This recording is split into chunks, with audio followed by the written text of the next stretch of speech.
Ed, thanks very much. Now, new this morning, it's been a chaotic year of virtual, in some cases hybrid learning for students all over the state. However, all students in Maryland will have to take standardized tests this spring. Debbie and our team is there. Matt Thurston is live this morning. And Aaron, there are some educators and probably some parents out there who have concerns about that.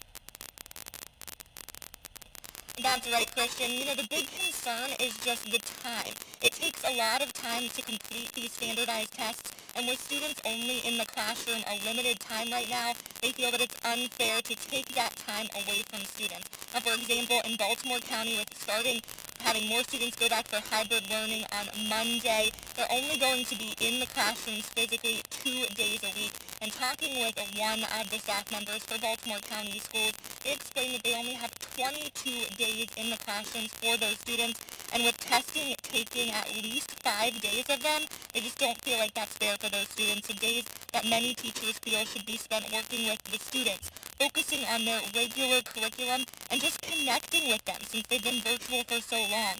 Now, this new testing was supposed to be introduced last spring, but wasn't because of the coronavirus, and since we're still in this pandemic, many feel it should be pushed back again. We need time to address social emotional challenges and trauma exacerbated by the pandemic. We need to reinstill confidence in students that their schools are safe places that they can help lower their stress levels, not raise them.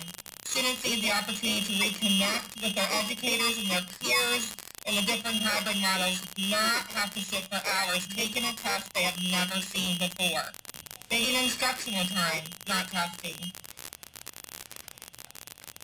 And the state school board did address that the test may be new, but the method is still the same, having that test on the computer. And even with the big push from local school leaders, the state school board said they will not waive this testing. The U.S. Department of Education made it clear earlier this week states must give testing in English and math.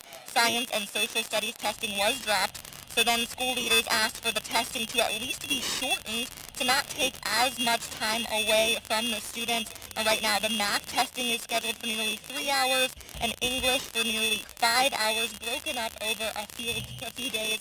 So the state superintendent said this is something she will look into to see if they can shorten the testing, but wasn't making any promises. And they will address the testing details at the next state school board meeting, which is scheduled for next month.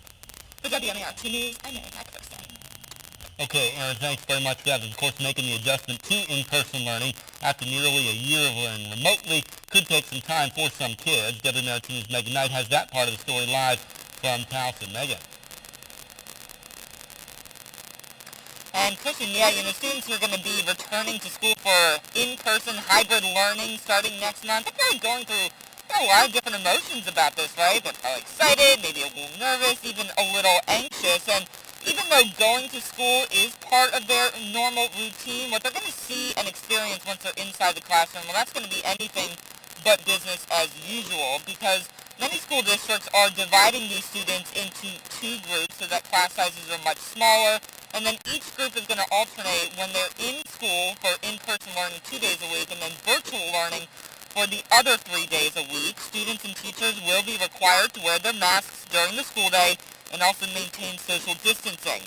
Now, Carroll County Public Schools, they started doing hybrid learning over a month ago. Actually, they started in the fall of last year, went back to virtual, and are now back to hybrid.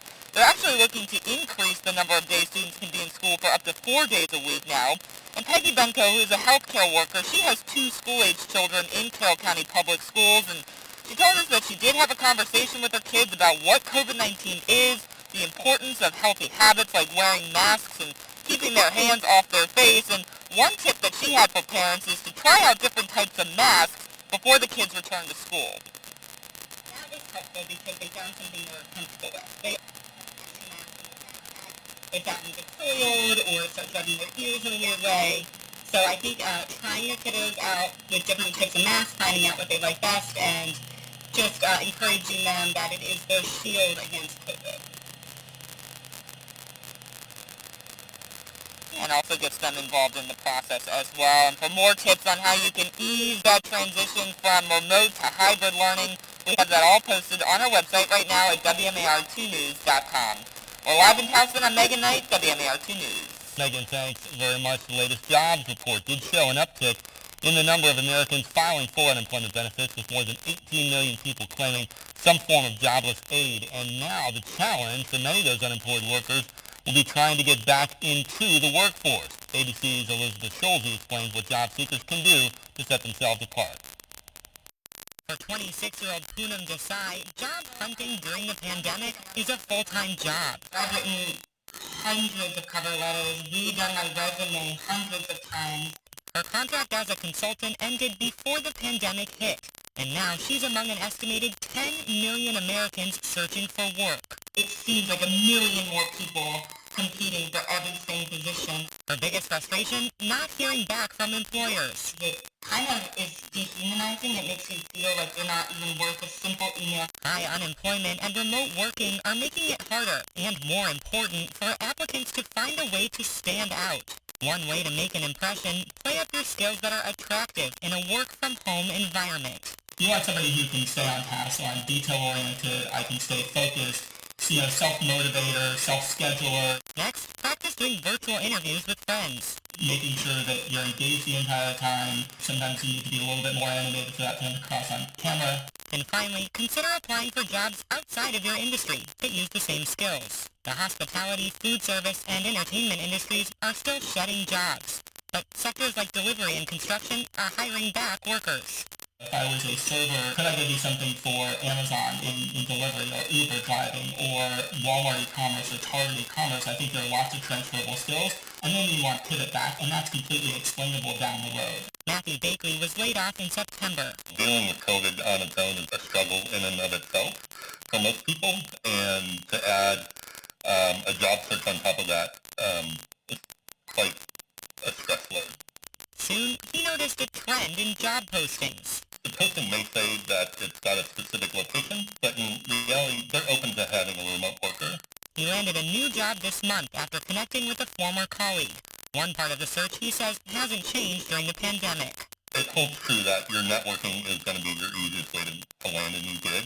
And one final tip. During remote job interviews, look directly at the camera instead of at the interviewer. A little bit of eye contact, even if it's through a computer screen, can go a long way. Elizabeth Schulze, ABC News, Washington. Good tip there. 510 right now. Investigators have determined the origin of an explosion that injured 5 people in northwest Baltimore last year. The explosion happened in October at the Robinwood Townhomes off Lanier Avenue. It's off Green Spring, a few blocks south of Sinai Hospital. 3 adults and 2 children were injured. On Tuesday, city fire officials announced that the explosion was linked to a gas meter inside of a closet in one of those homes. After the explosion happened, people who lived in that complex said they had been having issues with their gas service. I know my neighbor who had been there longer than me had complained of carbon monoxide. And I had a carbon monoxide a couple of weeks ago to a month ago. And firefighters had to come out, and all I got done was my stove was replaced. Now, BGE still is investigating. A statement from the utility stressed that the gas meter may have been the origin, but there is still no official cause of that explosion. It is 5:11 right now. Ashley. Christian, thank you. Now to the latest on Tiger Woods. We do know he is awake and responsive this morning. That is from a post on his Twitter account by his camp. It says he is recovering in his hospital room at Harbor UCLA Medical Center. The hospital's chief medical officer says Woods' right leg, foot, and ankle are injured, as well as the muscle and the tissue around them. He says doctors inserted a rod, screws, and pins to stabilize the fractured bones. The Los Angeles Sheriff's Department says Woods was involved in a single-car rollover yesterday. Before this, Woods had been recovering from back surgery in hopes of resuming his pro golf career. We're going to have more on this story coming up in our next half hour. It is 5:12. Now let's get a check of our forecast again with Chief Meteorologist Lynette Charles. All right, Ashley, and we are watching that temperature change out there this morning, and there's not a lot of difference. We're both ways, really. So some areas we are below and cooler than yesterday at this time, and some numbers are a little bit above than yesterday. So, again, we are concerned with what's happening in the afternoon, though, and that is that these temperatures are going to be well warmer compared to yesterday at that time. We can see the temperatures this morning in the mid-30s. We have some upper 20s out there. We have some low 30s as well. And that's pretty much what we saw yesterday in a lot of spots. The winds right now, not too bad. We will pick these winds up a bit more, though, as we go into the afternoon, especially those gusts. We'll have some gusts from time to time, up to about 25 to 30 miles an hour. So just take that into consideration, but just know we won't be as gusty as we were yesterday, that's for sure. We will have a nice mix of sun and clouds as we go throughout the day. And also this morning, I can't rule out a little bit of patchy fog in some spots, so just be aware of that. And as we go through the next several days, we are going to be above average. Look at those arrows. We should be at 47 for this time of the year. Now let's get to check the traffic with Lauren. Good to me. Thank you very much, Lynette. If you are getting an early start, there are no delays currently in the Baltimore. 895 is moving right along here at the split. 95 also clear from Harford County and Howard County into downtown Baltimore. Nothing to worry about on 83, whether you're using the JFX or taking the Harrisburg Expressway. And 695 is also moving right along. You won't have any trouble from Parkville to Townsend or on the west side, making that stretch from Reisterstown Road all the way down into Catonsville. Drive times are also clear on Interstate 70 through Ellicott City over to the Beltway. Westbound travel in the green as well, making that commute out towards Frederick. 97 and Route 50 are also clear into Annapolis. Christian? Okay, Lauren, thanks very much. 5:14 right now. Greek scholars are educating gamers on Minecraft. Wait until you see what they came up with from those blocks of dirt and grass. Also this morning, the benefits for unemployed workers given out in a different way in Maryland starting soon. We've got details on how that's going to work coming up after the break. You're watching Good Morning Maryland. Like us on Facebook and see how WMAR2 News is working for you. Welcome back into Good Morning Maryland. After the pandemic shut down large portions of the economy, thousands of workers in Maryland lost their jobs, and getting those workers unemployment benefits has really been a major struggle. One of the issues has been the way the money is distributed, and now there's going to be a major change in that process. WMAR2 News' Mallory Safaste has that story. No longer will claimants have to wait for a debit card to arrive in the mail. It's also much more secure, and the new feature will be available when the state switches its bank vendor in the next month. So you're the first to hear from me that we have entered into a new contract with Wells Fargo. And with it comes direct deposit, a feature claimants and the General Assembly have been asking for. Robinson said this has been in the works for months and should have an immediate impact. It is, going to be faster, safer, more convenient for our claimants. And we are going to start moving people from the debit card to direct deposit in April. In addition to speed comes better protection. The department is doing away with debit cards. We've reported on fraud connected to UI debit cards and how they lack chip card technology. With a magnetic stripe, it is just so easy to replicate. A security vulnerability that may explain how cards were being replicated by scammers and used to withdraw funds from ATMs. There's no option anymore with direct deposit for a fraudster to somehow change an address or, get someone's information to log into an account fraudulently. It can't be lost in the mail. It can't be stolen. Claimants already expressing hesitation. They know new could mean delays or issues. Robinson said the state already has a relationship with Wells Fargo and expects an easy transition. They will enroll and include their bank account information right into their Beacon portal. If customers don't have a bank account, they will have the option to receive a paper check. I also asked the secretary about the $1,000 grants for claimants with pending claims exceeding 30 days. She said her team is working on getting that information to the comptroller's office by the first deadline of March 3rd. The comptroller's office said once they have that information, payments could go out in a few days. And that was Mallory Safaste reporting. There's still nearly 40,000 pending unemployment claims out there, meaning all of those workers are still not getting paid. Coming up this morning at 6:30, Mallory has more on what the state is doing to try to help more of them. It is 5:19. Let's head out to Lynette. Lynette, a warmer day on tap today, but do we have to worry about that wind at all, or can we just enjoy the warmer temperatures? You want it all, Ashley. You want it all, but I'm not mad at you. We are going to be breezy out there, but let's just focus on that 61, that 62 that I am forecasting as we head into the afternoon. And we'll also have that sunshine out there as well. We'll have a few clouds really trying to work their way in as we head more towards this evening. That's courtesy of a cold front that's going to move through. But all in all, it is going to be a much better day and much feeling better day, I should say, too, as we go into the afternoon. We can see what's going on with temperatures this morning. Numbers close to 40 degrees in Hagerstown right now. We're at 32 in Stevensville, so freezing there, freezing in Easton. We're not dealing with any type of precip though, so that's definitely some good news. With that said though, again, temperatures made it up to 56 degrees for a high yesterday, so we had some good melting.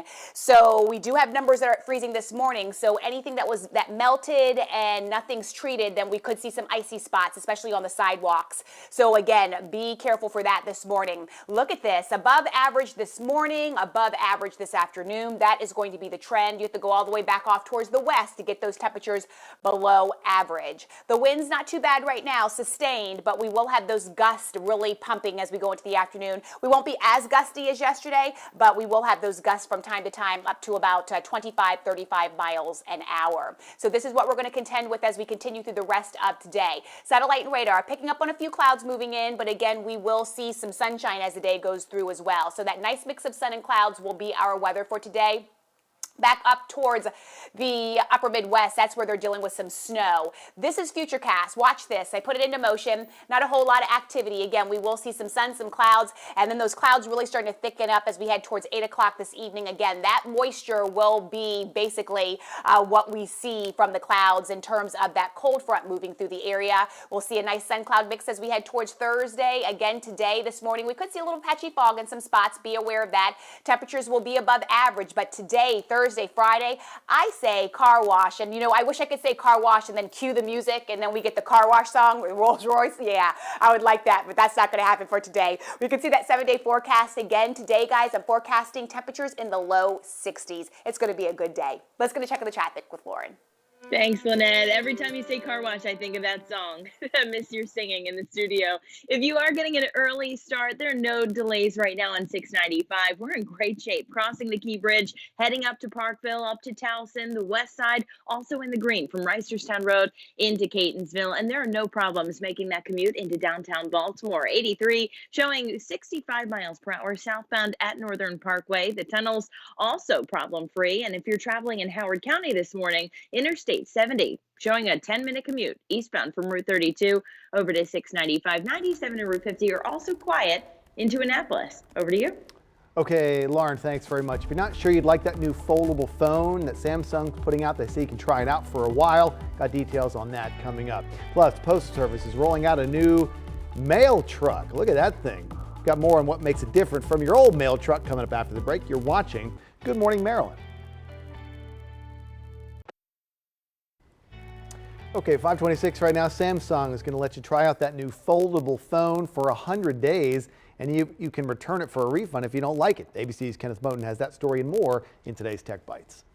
In today's Tech Bites, Samsung is giving you more time to fall in love with its newest foldable phones. The company just launched a buy and try program. Instead of just 15 days, customers now have 100 days to return the 5G versions of its Galaxy flip phones for a full refund. North America's oldest Chinatown neighborhood has a new home. The historic section of San Francisco has been recreated in Minecraft. Students and recent grads joined forces to preserve the area's history. The virtual version helps replace walking tours canceled by the pandemic. Finally, the next generation Postal Service delivery truck. Its safety features include cameras for a 360-degree view, a collision avoidance system with visual and audio warnings, and automatic braking. And it can be fitted to run on electricity. They should be on the road in 2023. Those are your Tech Bites.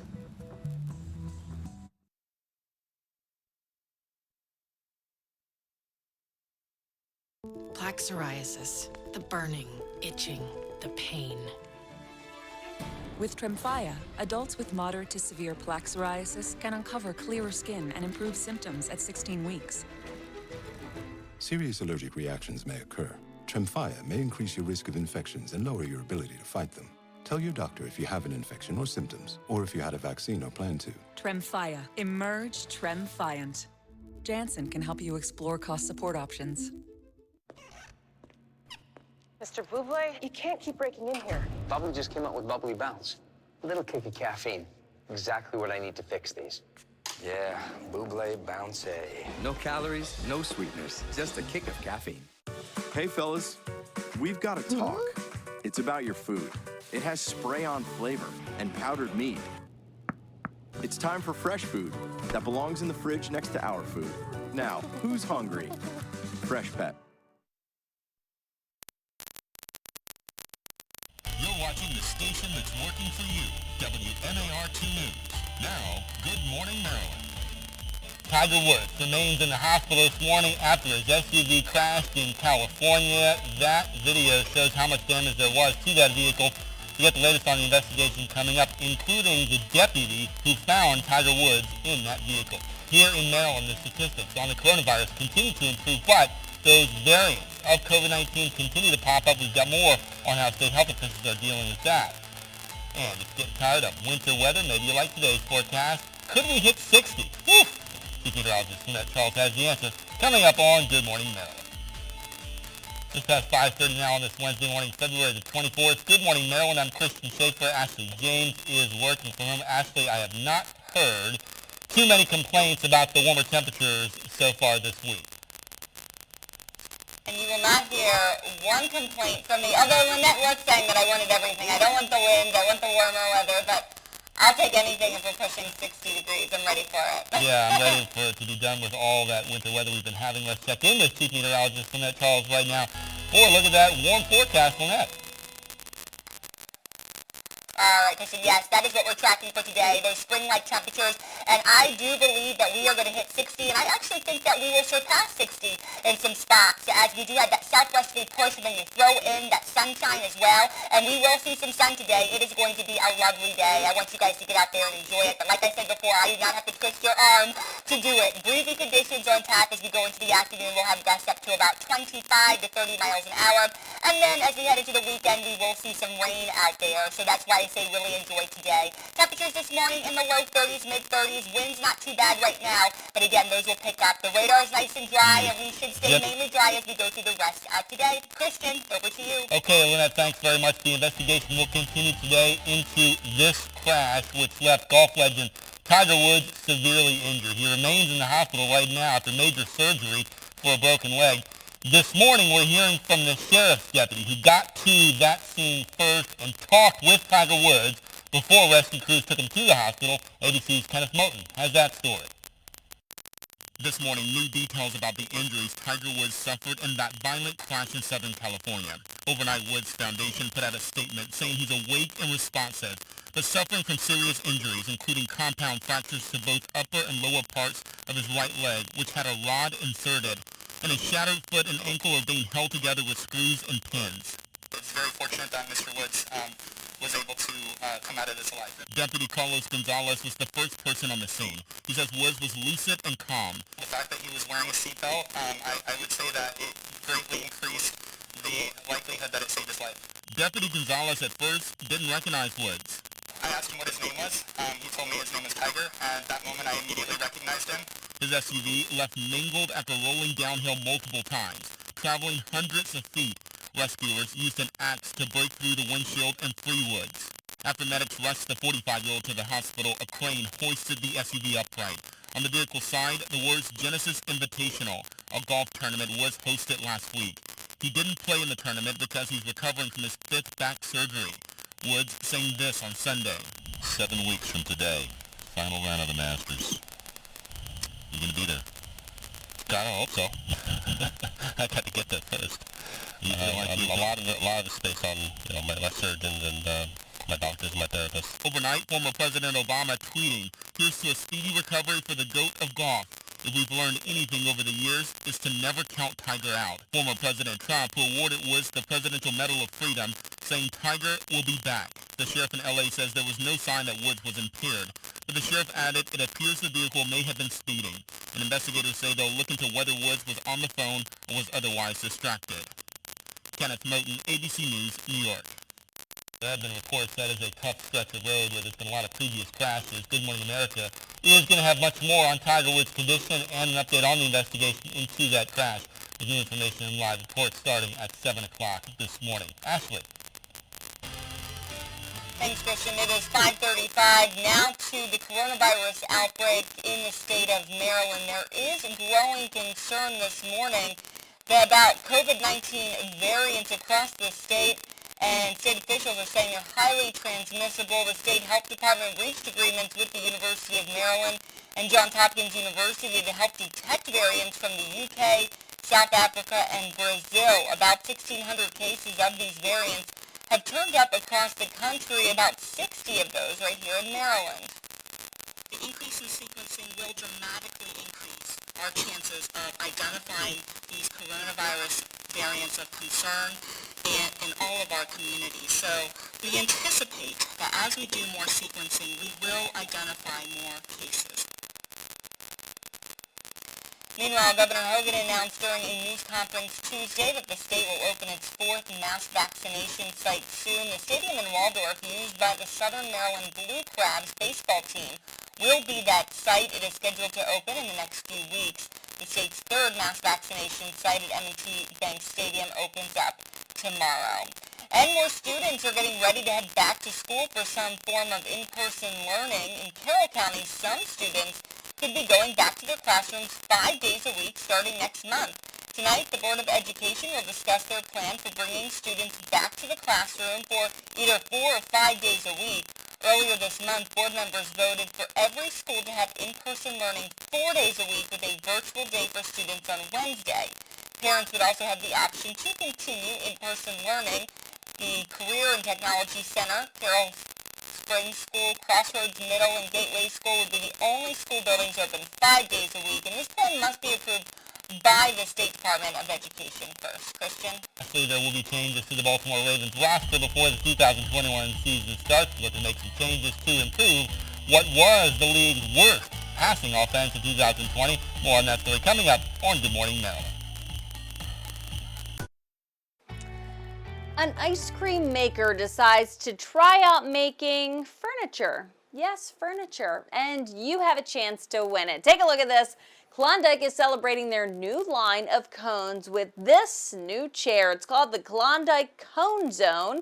You can see the chair looks like a huge ice cream cone. The company says this hanging chair is available nationwide, and you have a chance to win a free one on social media now through March 8th. So head to social media, see if you can win one.